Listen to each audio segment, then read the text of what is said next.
திமுகவுடைய துணை பொதுச் செயலாளர் ஆதவர்ஜுனா கருத்துக்கள் சர்ச்சை ஏற்படுத்தி திமுகவினர் மட்டும் இல்லாமல் திமுகவினரே அவரை கடுமையாக விமர்சனம் யார இல்லை இது வந்து முதலா அண்ணன் விடுதலை சிறுத்தையினுடைய தலைவர் எங்களுடைய அண்ணன் திருமாவளவன் அவர்கள் ஆட்சி அதிகாரத்தில் பங்கு என்ற முழக்கத்தை முன்வைத்தது இன்னைக்கு நேற்று இல்லை, தொடங்கிய காலத்தில். ஆதவர்ஜுனா கேட்பது வந்து ஒரு பொதுவான கோரிக்கையை தான் நீங்க பார்க்கணும். அது அண்ணன் திருமாவளவனுக்கு கேட்டாருன்னு நீங்க பார்க்கறது அப்படி பார்க்க வேண்டியது இல்லை. கூட்டணி வைத்துக் கொள்வீர்கள், நான் கேட்கிற ஒரு பொதுப்படையா ஒரு கேள்வி. சரி, ஆதவர்ஜுனா அந்த கட்சி அது பிரச்சனை, எங்களுக்கு ஒன்றும் இல்லைல்ல. இப்போ நான் கேட்கறது நீங்கள் பதில் சொல்லுங்க. கூட்டணி வச்சுக்கிறீங்க, என் வாக்கு உங்களுக்கு வேணும், இவர் வாக்கு வேணும், இவர் வாக்கு வேணும், இவர் வாக்கு வேணும், எல்லாரும் வாக்கையும் வாங்கிட்டு இல்லை நான் தான் நாட்டாமை செய்வேன், நான் தான் ஆளுவேன் அப்படின்னா எப்படி? இதை விட கொடிய சனாதனம் இருக்க? எங்க எல்லாரும் வாக்கு வேணும்ல.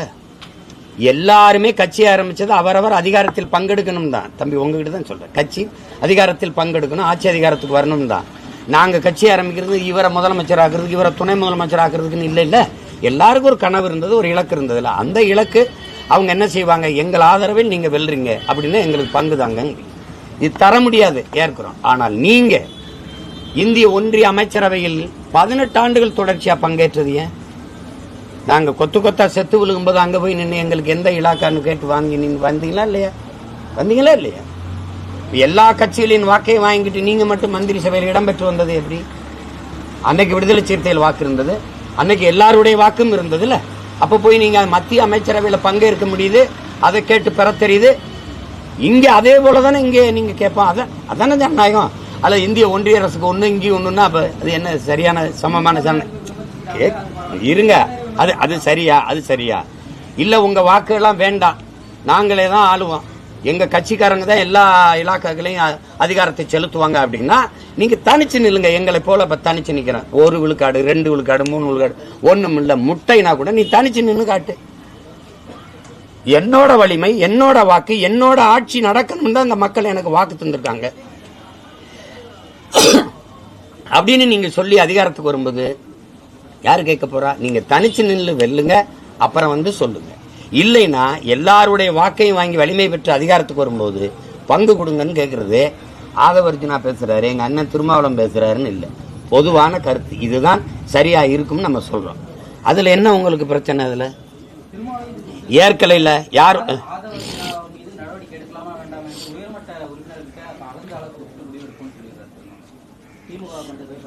அது வந்து அது எங்க அண்ணனுடைய முடிவு, அது அந்த கட்சியினுடைய கருத்து முடிவு. அதுல இல்லை, நான் சொல்றது பொதுவான கருத்து. எதுக்காக கூட்டணி சேர்க்கிறீங்க?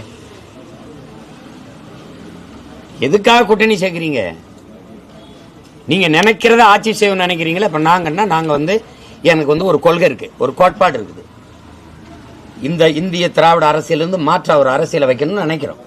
அதனால யாரோடும் சேரல, நாங்க தனிச்சு நிக்கிறோம், வெல்றோம் வீழ்றோம், அதை பத்தி கவலை இல்லை. அப்ப நீங்க என்ன பண்ணணும்? அதிகாரத்துக்கு வரணுங்கிறத தவிர வேற என்ன நோக்கம் இருக்கு?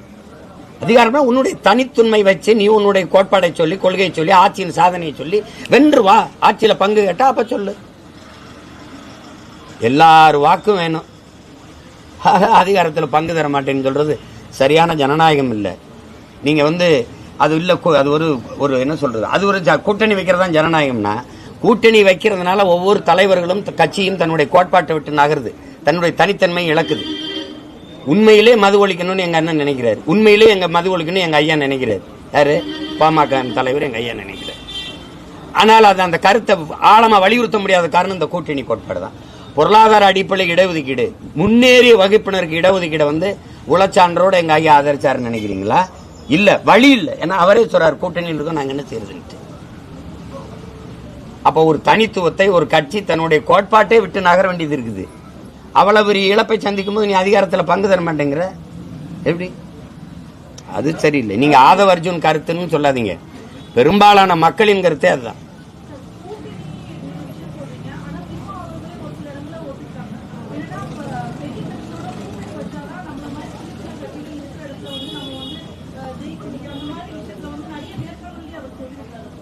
அது அண்ணனுடைய கருத்து. அது பெரிய கட்சி சின்ன கட்சிங்கிறது எதை வச்சு தங்கச்சி சொல்றீங்க? எதை வச்சு சொல்றீங்க? நீங்க 75 ஆண்டுகளா தொட்டிட்டீங்க. அன்னைக்கு வந்து ஒரு தேவை இருந்தது. இந்திய காங்கிரஸ் ஆண்டுகிட்டு இருந்தது. வடக்கு வாழுது, தெற்கு தேயுதுன்னு ஒரு கோட்பாட்டை வச்சிங்க. மத்தியில் கூட்டாட்சி, மாநிலத்தில் தன்னாட்சி. நீங்க தமிழ் மொழி மீட்சி, இந்தி திணிப்புக்கு எதிர் அது இதுன்னு பேசுனீங்க. இதெல்லாம் ஏதோ நல்லது செஞ்சிருவாங்க போல இருக்குன்னு நம்பி மக்கள் வாக்கு செலுத்தி அதிகாரத்தை கொடுத்துட்டாங்க. அதை பிடிச்சுக்கிட்டீங்க, கெட்டியா பிடிச்சுக்கிட்டு அமைப்பை பரவலாக்கி குறையோடி போன ஒரு கட்டமைப்பு வச்சுட்டீங்க. நல்ல வலுவா கட்டமைச்சிட்டீங்க.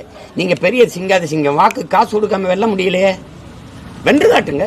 பெரிய கட்சின்னா என்ன பெரிய கட்சி? நான் பெரிய கட்சி. ₹1 வாக்கு கொடுக்காம 36 லட்சம் வாக்கை பெற்ற நான் தான் பெரிய கட்சி. நீ வா, களத்துக்கு வா. ₹1 காசு கொடுக்காம கூட்டத்தை கூட்டி காட்டு. நீ பெரிய கட்சி, நாங்க ஒத்துக்கிறோம். என்ன பெரிய கட்சி நீ சொல்லுங்க. 50 லட்சம் கொடி கட்டணும், 5000 ட்ரோன் விட்டோம். பேசிக்கிட்டு இருக்கும்போது எந்திரிச்சு போயிட்டு இருக்கான். என்ன கட்சி பெரிய கட்சி? நீ எங்க பேசிருக்க 3 சீட்டு ஆடிக்கிட்டு இருக்கான். நீ எங்க பேசிருக்க பிரியாணியை சட்டி ஆடிட்டு ஓடிட்டு இருக்கான். கொள்கையும் இல்ல, ஒரு கோட்பாடும் இல்ல, செத்து அடக்கம் பண்ணி பல வருஷம் ஆயிப்போச்சு. காசு கொடுத்தா தான் இருப்பான். தலைவர் பேசிட்டு இருப்பா போகாதப்பான்னு கூட்டத்தை நிறுத்துற காணொலி உங்களுக்கு அனுப்பவா தங்கச்சி? காசு கொடுக்காம வேலை நடக்குமா? உன் கட்சிக்காரன் கூட வேலை செய்ய மாட்டான். அப்புறம் என்ன பெரிய கட்சி? என்ன பெரிய கட்சி? பெரிய கட்சினா வாக்கு காசு கொடுக்காதீங்க.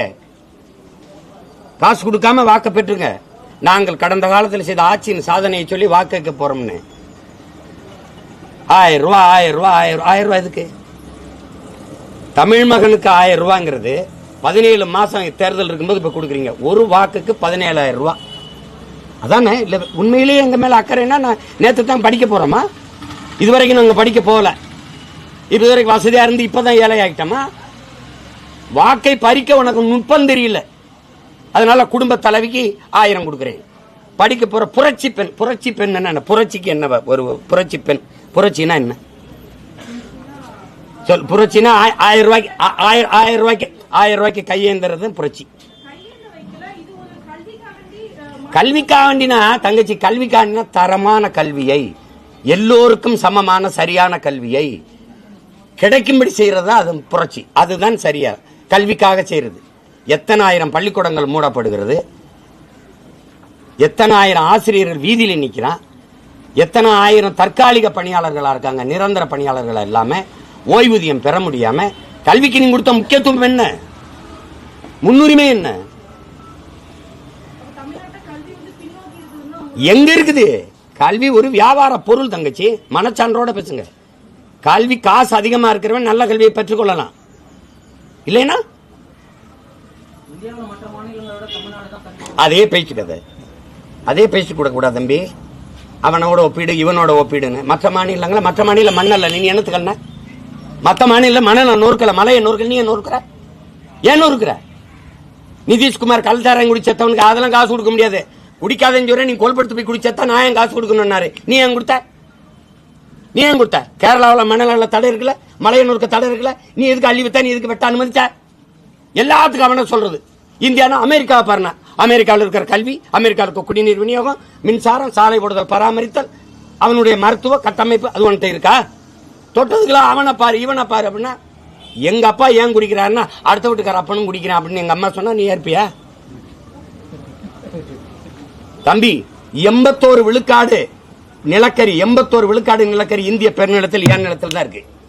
இந்தியாவில் எந்த மாநிலத்தில் இல்லாத வளம் என் நிலத்தில் தான் இருக்கு. நான் சொல்ல, இந்த பொருளாதாரத்திற்காக நோபல் பரிசு பெற்ற அமிர்தியாசன் சொல்றாரு, இந்தியாவிலே தனிநாடு தமிழ்நாடு போயிருந்தா உலக வல்லாதிக்கத்தில் ஒன்றாயிருக்கும். அது காரணம் அவ்வளவு செல்வ வளங்கள் இருக்குன்னு. கங்கை படுகையில மீத்தேன் இருக்குல்ல, ஏன் எடுக்கல? காவிரி படுகையில் எடுக்கிற. அப்ப அந்த மாநிலத்தை பாரு. அதையில அங்கேயும் பேசல. கல்வியில இந்த மாநிலத்தை பாரு. கேரளாவோட என் பின்னுக்கு இருக்க கல்வியில தரத்துல ஏன் இருக்க? எல்லாத்துக்கும் ஒப்பிடுது. அது ஓட்டு காசு கொடுக்குறா கேரளா, நீ எது கொடுக்குற? ஒப்பிடுறதுக்கு ஒரு அளவு இருக்கு. எதை ஒப்பிடணும்? கல்வியின் தரத்தில் கெஜ்ரிவால் வந்து முதல் தரத்தை தூக்கிட்டு போனான். அதனாலதான் அவனுக்கு அதிகப்படியா வாக்கு பெற்று மறுபடியும் வென்றாரு. போயா டெல்லியில பள்ளிக்கூடத்தை எடுத்து பாருங்க. நட்சத்திர விடுதி அளவுக்கு இருக்கா இல்லையா? தரம் உயர்தா இல்லையா? 30 விழுக்காடு அரசு பள்ளிக்கு, தனியார் பள்ளிக்கு போய்கொண்டிருந்த மாணவர்கள் அரசு பள்ளிக்கு படை எடுக்கிறத விழுக்காடு பினராயி விஜயன் கூட்டிருக்காரா இல்லையா? அந்த மாதிரி எந்த முயற்சியும் எடுக்கல. மற்ற மாநிலத்தில் நான் கேட்கிற கல்லுக்கடை இருக்குல்ல, நீ ஏன் கல்லுக்கடை முடி வச்சுக்க? அந்த மாநிலத்தை பாரு, இந்த மாநிலத்தை பாரு. என்ன இது என்ன ஓடியா சார், ஓடியா பொழுது பணம் கிடைக்காது அந்த மாதிரி என்ன ஏலமா விடுற? நான் இத்தனை கேள்வி கேட்கிறேன்ல தம்பி, எதுக்காக ஒண்ணுக்கு பதில் சொல்லுங்க. எல்லாம் இருக்கு தங்கச்சி. எல்லா மாநில முதலமைச்சரும் இல்ல, இப்ப சந்திரபாபு நாயுடு, பினராயி விஜயன் எல்லாம் போயிட்டு அமெரிக்காவில் முதலீடை இருக்க போயிருக்கிறேன், ஆப்பிரிக்காவில் முதலீடு இருக்க போயிருக்கிறேன், அரபு நாடுகளில் முதலீடு இருக்க போயிருக்கிறேன், அப்படி போய் ஒன்னும் முதலீடு கொண்டு வரலையா? எந்த மாநில முதலமைச்சர் ஊர் ஊரா போய் கையேந்திட்டு இருக்காரு சொல்லுங்க. 10 லட்சம் கோடி கொண்டு வந்து 31 லட்சம் பேருக்கு வேலை கொடுத்துருக்கோம்னு சொல்றாங்க. 10 லட்சம் கோடி முதலீடு வந்திருக்கா சொல்லுங்க? வந்திருக்கா? இவங்க இலக்கு 30 லட்சம் கோடி, 50 லட்சம் பேருக்கு வேலை. கேட்கும் போது இன்னைக்கு இது காதுல தேனா பாயுது. அது எங்க 10 லட்சம் கோடி?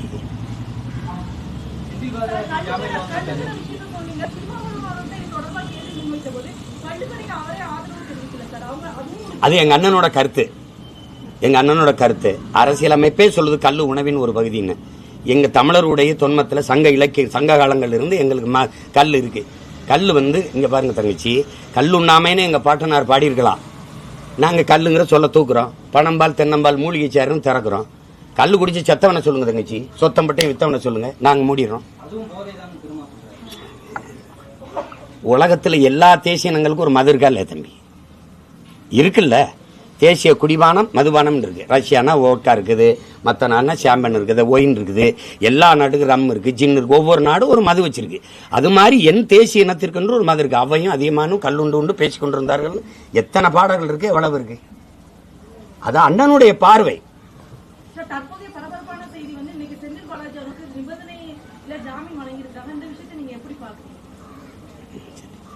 நம்ம நாட்டில் எது தங்கச்சி பரபரப்பு இல்லை? லட்டு பரபரப்பு, சிலேபி பரபரப்பு, அப்புறம் பஞ்சாமிர்தம் பரபரப்பு, அப்புறம் பிணை கிடைக்கிறது பரபரப்பு. அது பரபரப்புக்கு பஞ்சமா இருக்கு. அது அந்த திருடுறது, கமிஷன் வாங்குறது, லஞ்சம் பெறுறது, டாஸ்மார்க் சரக்கை கூடுதலா விளை வச்சு விற்கிறது, 10 ரூபா கூட்டுறது, நேரம் கணந்து விற்கிறது, கள்ளச்சரக்கு ஓட்டுறது, இதெல்லாம் தியாகத்துல வருது. உங்களுடைய தியாகம் போட்டுறது. நான் என்ன நினைக்கிறேன், எனக்கு யார் மேல கோருது இல்ல. எங்க பாட்டை ஒருத்தன் செக்கிழுத்தான்ல, அவர் மேல 9 வருஷம் 8 வருஷம் ஜெயில இருந்தாங்க. எங்க தாத்தங்க எல்லாம் தூக்கல தொங்குனாங்கல்ல.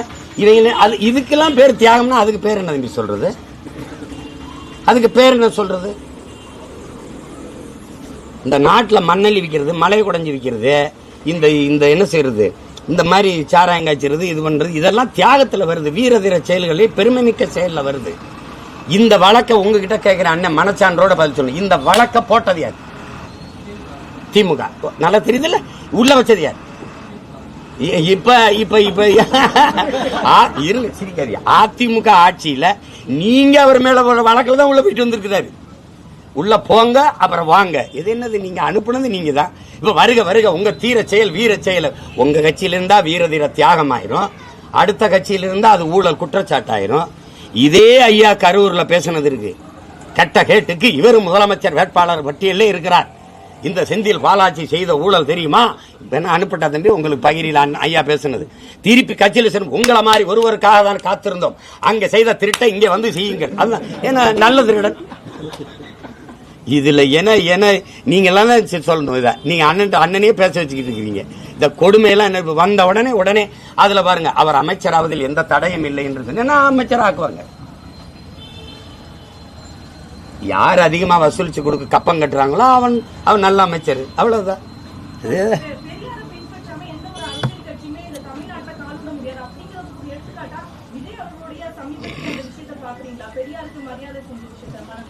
பெரியாருக்கு தமிழ்நாட்டில் யார் செய்யல? பிஜேபி வேணா செய்யாம இருக்கும், வேற யார் செய்யல? எல்லாரும் செய்யறாங்க. என் தம்பி மாலை வச்சுட்டு பெரியார், நான் பெரியார் கொள்கையை பின்பற்ற போறேன், நான் திராவிட அரசியல பின்தொடர்றேன், ஏதாவது பேசினாரா? மாலை இடுறதுனால நீங்க உங்களுக்கு ஒரு ஒண்ணு என்ன செய்தி சொல்றேன்னு தெரியல, ஒன்னே திராவிட அரசியலுக்கு போயிட்டாருன்றேன். நான் என்ன இப்ப என்ன கேட்கிறேன், பெரியார் என்பவர் பொது தலைவரா, பொது அடையாளமா, திராவிட அடையாளமா? மாலைய வச்ச உடனே திராவிட அரசியலுக்கு போயிட்டாராங்கிறீங்க. இப்ப தெரியுதா?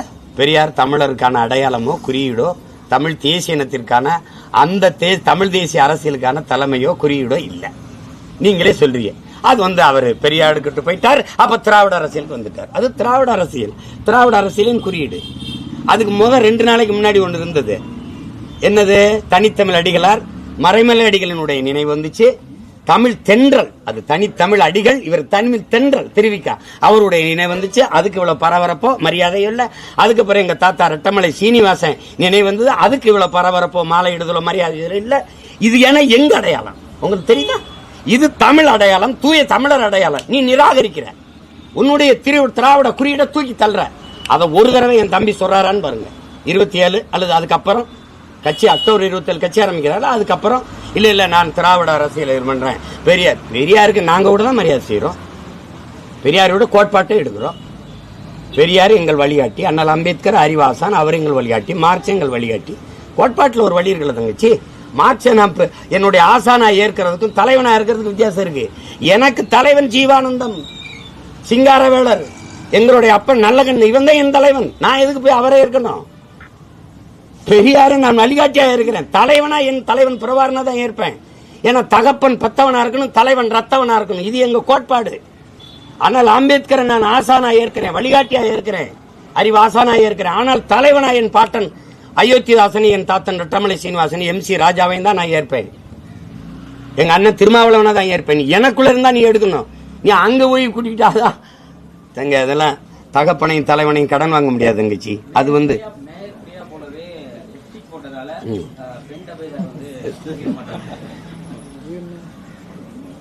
ஒரு இதுக்கு நான் என்ன சொல்றது, தங்கச்சியை நான் அப்படி எதிர்பார்க்கல, பிரியாவை நான் அப்படி எதிர்பார்க்கல. அது சக மனுஷியோட உரிமை. உதட்டு சாயம் பூசிக்கிறதெல்லாம் உலகத்தில் ஒரு பிரச்சனையா வரும்னு நான் இப்பதான் பாக்குறேன்.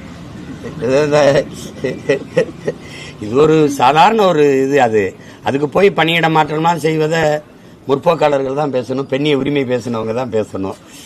அது தவறு, அதுக்காக செஞ்சிருக்கலாம் தவறு, அதெல்லாம் தவறு.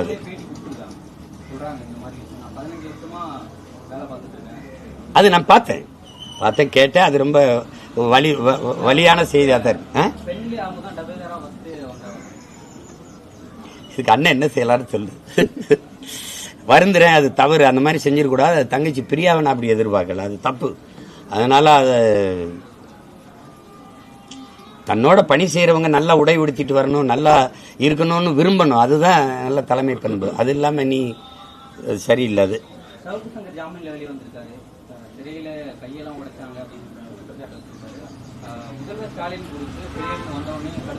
அவர் வரல, பயந்துகிட்டு விட்டு ஒரு வழக்கு போடலாம், ஒரு 15 நாள் 20 நாள் ஒரு சிறையில் வைக்கலாம், விட்டுலாம், இனிமே இப்படி பேசாதீங்கன்னு சொல்லலாம். அதான் சரி.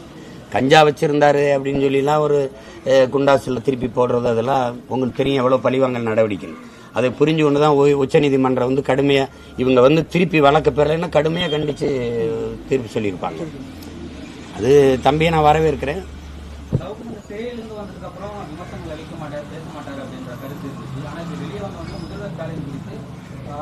அரசு ஊழியர்கள் எப்படி தந்தை தாய் இருந்தா வாரிசுக்கு வந்து கருணை அடிப்படையில் பதவி கொடுப்பாங்களோ அதே போல முதல்வர் ஸ்டாலினுக்கு திமுக தலைவர் பதவியும் முதல்வர் பதவியும் கிடைக்கும். உதயநிதிக்கு எந்த அடிப்படையில் போடுது? எந்த கருணை அடிப்படையில் கிடைக்க போகுது அது தெரியல. இது எல்லாம் பெயரளவில் தான் தம்பி. சமூக நீதி, ஏதாவது இடப்பகிர்வு, அப்புறம் சனாதன ஒழிப்பு, இதெல்லாம் முதல்ல சனாதனத்தை ஒழிக்கிறது இவங்க கிட்ட இருந்தா ஒழிக்கணும், சமூக நீதியை இவங்க கிட்ட இருந்தா நம்ம காப்பாற்றணும். அதனால அதை பேசி பயன் இல்லை. அரசியல் தலைவர்களும் நடிகர்களும் வந்து இந்த விவகாரத்தை விமர்சனம் பண்ணி சிரிக்கிறாங்க. அது வந்து சனாதனத்துக்கு எதிரானது சொல்லியிருந்தாரு. அவர் தான் சொல்றாருன்னு தெரியாம நடிகர் காட்சி வந்து அது வந்து மன்னிச்சு கேட்டுருக்காரு. அந்த விஷயம்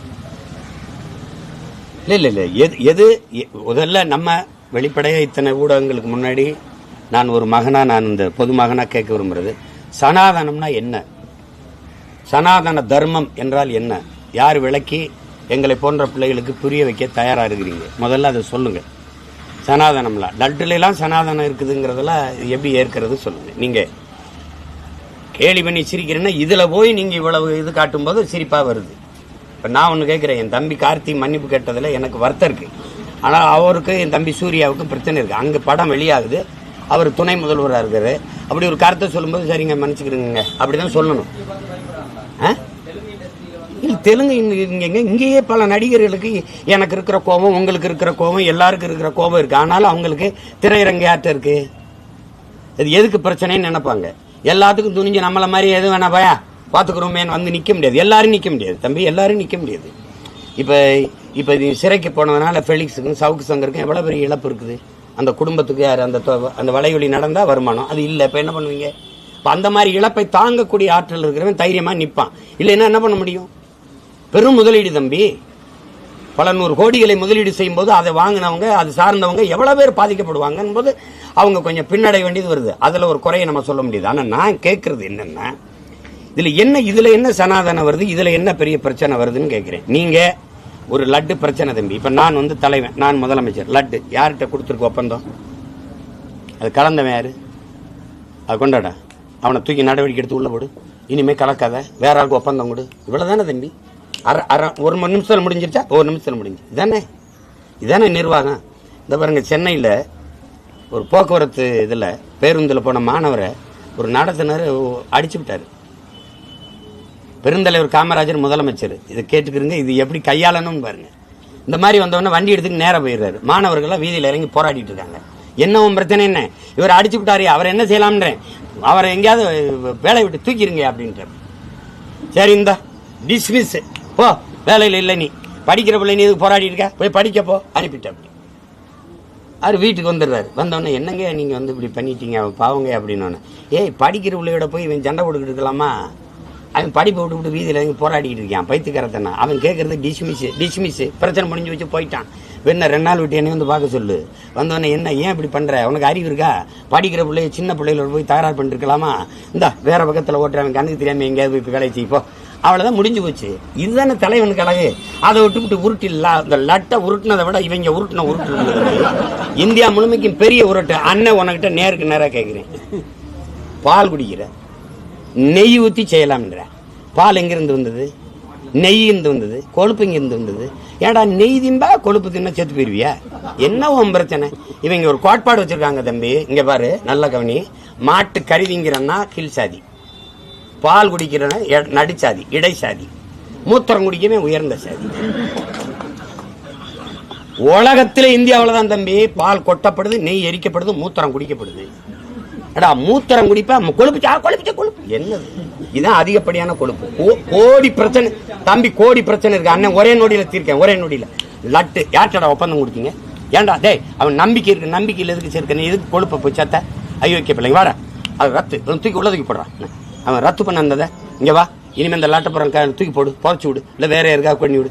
இனிமேல் யார் வேற ஆளுக்கு நல்ல நியாயமா பண்ணவன் யாரு, அவனுக்கு போடு. அந்த லட்டை சோதி, அதுல சரியா நெய் மட்டும் கலக்கப்பட்டிருக்கா, இதை விநியோகி. இவ்வளவுதானே தம்பி, ஒரு அரை மணி நேரத்தில் முடிஞ்சு போயிருந்து. நீங்க பெருமாளை மதிக்கிறீங்களா இல்ல கேவலப்படுத்துறீங்களா?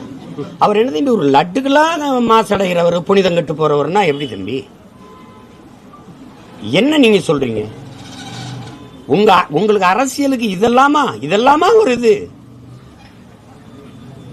தம்பி? நீங்க கோயிலை விட்டு வெளியில வாங்க தம்பி. உலகத்தில் நீங்க ஒண்ணு கத்துக்கிறது தம்பி, சாதி மதம் சாமியை வச்சு அரசியல் செய்யறவன் இருக்கான்ல, அதை சிந்திக்கிறவன் மக்களை பற்றி சிந்திக்கவே மாட்டான் தம்பி. அது தேவைப்படாதவனுக்கு. மக்களை பற்றி, மண்ணின் வளம், மக்களின் நலத்தை பற்றி சிந்திக்கிற ஒரு தலைவனுக்கு, ஒருத்தனுக்கு சாதி மதம் சாமியை பற்றி சிந்திக்க நேரம் இருக்காது, தேவை இருக்காது. உடல் எடையை குறைக்க தம்பி குறைக்கிறது. ஒரு இளைய தலைமுறை இந்த மாதிரிலாம் அவர் வளர்றது அப்படி இதுதான் நல்லா இல்லது. சாமினா ஆக்கப்பூர்வமா பேசணும். தப்பு, கொழுப்பை கலந்தது தப்பு. யார் கலந்தது? இப்ப என்ன தெரியுமா, ஜெகன்மோகன் ரெட்டி சந்திரபாபு நாயுடு ஆட்சிக்கு எதிராக நம்ம போராட வேண்டும், பாருங்கள் கொழுப்பை கலந்து இவங்க அவர் கிறிஸ்தவர் கலந்துட்டாரு.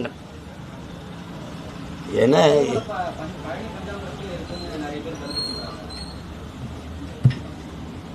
தெரியல, அது என்னன்னு புரியல. அது எதுல கலப்படம் இல்ல.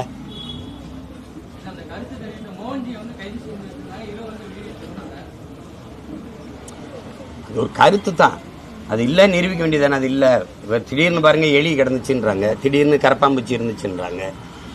நமக்கு இதுல சந்தேகம் வருது. இதுல நீங்க ரேஷன் அரிசியிலே சரி ஊட்டப்பட்ட அரிசியை கலந்தீங்க, அது கலப்படம் தானே. நீங்க கொண்டாந்து எங்களுக்கு பொங்கல் கொடுத்த வெள்ளத்துல பூச்சி இருந்துச்சு, அரட்டல பள்ளியெல்லாம் செத்து கிடந்துச்சு, உருகி ஓடிச்சு. நீங்க எப்படி பார்த்தாலும் உருகித்தானே பொங்க வைப்பிய, நாங்க உங்களுக்கு உருகி வசதியா கொடுக்குறோன்னு நீங்க. அது மாதிரி எந்த பிரச்சனையாகணும், எது மக்களுக்கு முக்கியமான பிரச்சனைன்னு பார்க்கணும் தம்பி. நாட்டுக்கு மக்களுக்கும் இந்த ஆட்சியாளர்களால் எவ்வளவு பிரச்சனைன்னு யோசிங்க. அதை மறைக்கிறதுக்கு இதை எடுத்துக்கிறது. இங்க தமிழ்நாடு அரசு இந்த விஷ்ணுன்னு ஒருத்தரை பிடிச்சிக்கிட்டு ஒரு வாரம் ஓட்டி அந்த பிரச்சனையை பூரா திருப்பிச்சு. அது மாதிரி இப்ப லட்டு ஒரு நொடியில தீர்க்கலாம். அந்த பிரச்சனையை தீர்த்துட்டு அடுத்து என்ன விடுங்க அப்படின்னு போக வேண்டியது என்ன. அது அவ்வளவு பெரிய தம்பி கார்த்திக்கிட்ட அந்த நெறியாளர் கேட்டிருக்க கூடாது. அவர் எவ்வளவு நாகரிகமா பதில் சொல்றாரு. அது சென்சிட்டிவ் இஷ்யூ, அது உணர்வுபூர்வமான சிக்கல், அதை தவிர்ங்கன்னு சொல்லும்போது அந்த அம்மா மறுபடியும் விட்டுருக்கணும். திருப்பி லட்டு வேணாமான்னு அவர் வேணான்றார். அவ்வளவுதான். அவர் ஒன்றும் யாரையும் காயப்படுத்தணும். நீங்க பேச்ச கேளுங்க, யாரையாவது காயப்படுத்துற மாதிரி இருக்குதான்னு பாருங்க. அதுக்கு போய் கோவப்படுறது அர்த்தம். இந்த தம்பி மேலேயும் தப்பு இல்லை. பவன் அது இதுக்கெல்லாம் கோவப்பட வேண்டியது இல்லை. வேற ஏதாவது இருக்கா?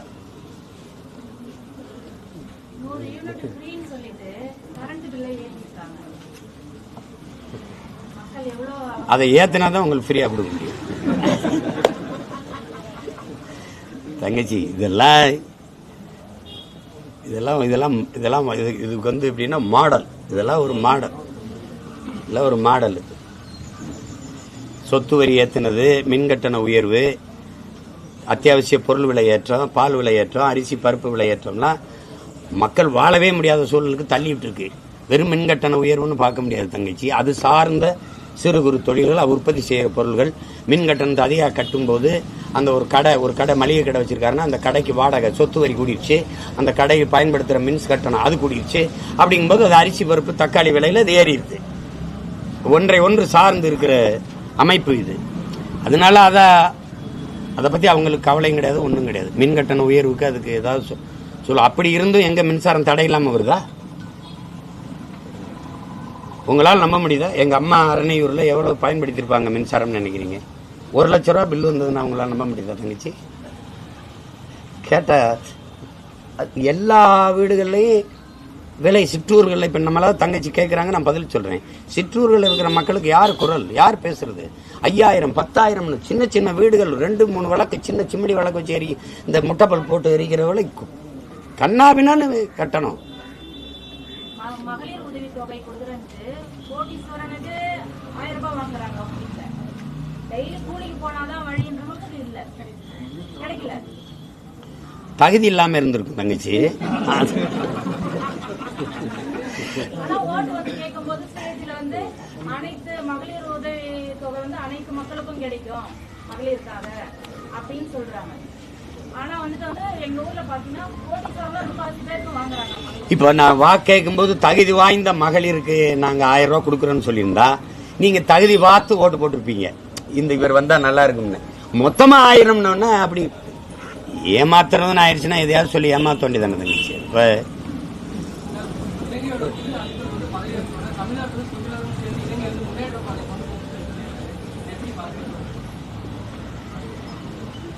சொல்றதானே ஒவ்வொரு அதிபர்களும் சொல்றதான். தமிழர்களும் சிங்களர்களும் சேர்ந்து முன்னேற்ற பாதை கொண்டு போகும்.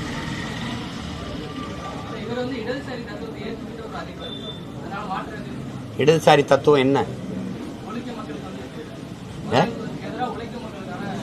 இந்தியாவில் இடதுசாரி தத்துவம் இங்கே எந்த அளவுக்கு இருக்கு சொல்லுங்க. யாரு எந்த மக்களுக்கு இடதுசாரி தத்துவம் தேசிய இனங்களின் உரிமைக்கு நிக்குதா? அண்ணன் உங்ககிட்ட தான் கேட்கிறேன். நிக்கல. உழைக்கும் மக்கள் இடதுசாரி தத்துவத்தை ஏற்ற ஆளுகிற கேரளா உலக பாட்டாளிகளை ஒன்று கொடுங்கன்னு சொல்லுதா இல்லையா? தொழிலாளர் தினத்துல உள்ளூர் பாட்டாளி வாழ பக்கத்தில் இருக்க தமிழ் பாட்டாளி சாகட்டும்னு எனக்கு தண்ணி தர மறுக்குதா இல்லையா? இங்க எங்கே பொது உடைமை இருக்கு, எங்க உலக தொழிலாளியின் ஒற்றுமை இருக்கு? இவ்வளவு பெரிய நாட்டிலே இருக்கிற இடதுசாரியே தேசிய உரிமைக்கு நிக்கல.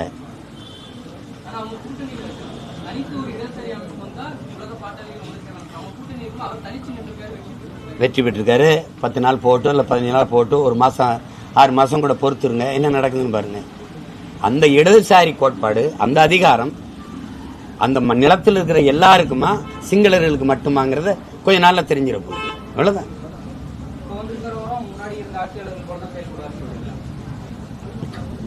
சிங்கள நாட்டில் எந்த அதிபர் வந்தாலும் பௌத்த பிக்குகள், புத்த பிக்குகள், இந்தியாவில் பாரதிய ஜனதா எந்த பிரதமர் வந்தாலும் அவர்கள் முடிவெடுக்க முடியாத RSS தான் அது. அதோடைய கோட்பாடு தான் நீங்க செயல்படுத்த முடியும். அதை செயல்படுத்துற ஒருவரை தான் பிரதிநிதியாக கொண்டாந்து நிறுத்துவாங்க. அது மாதிரி புத்த பிக்குகள் அவருடைய கோட்பாட்டை மீறி நீங்க வெல்லவே முடியாது, நீங்க கால் எடுத்து வைக்கவே முடியாது. அது யார் வந்தா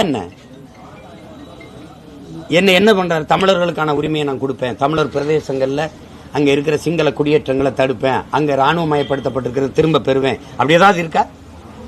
ஒன்றும் இல்லை. அப்புறம்